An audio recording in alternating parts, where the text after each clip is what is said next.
هر وخت دغه یوه حربه د دشمن په لاس کې ده د حقوق بشر په نامه. حقوق بشر هغه دي چې د حقوق بشر بلله بس هغه حقوق بشر دي. که د ده یو سړی یو ځای قتل سو، پر یو تعمیر باندې حمله وسوه، دا ټول ملک په هغوی کې ملزم دی چې بس دا د حقوقو د بشر ناقضین دي، دا تروریستان دي، د ټولو خلکو قتل یې جایز دی چې زړه یې غواړي هغه کوي.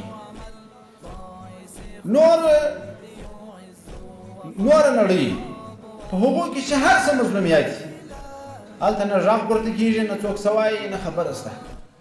نن خو تاسې وینئ دا د حقوق بشر مدعیان په نړۍ کې څه روان کړي دي، خاصتا پر مسلمانه نړۍ باندې. نه په دې کې د سپین ږیري مراعات شته، نه د ماشوم مراعات شته، نه د ښځې مراعات شته.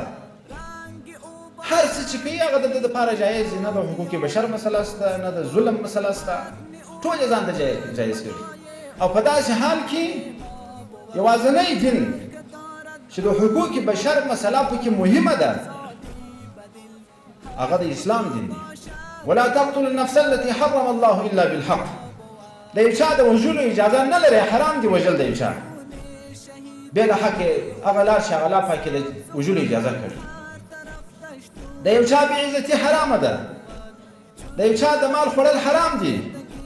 ولا تاكلوا اموالكم بينكم بالباطل. نه به د چا د نفس بې عزتي کوي، نه به نفس قتلوي، نه به مال خوري، نه به ناموس ته په بې عزتي ګوري.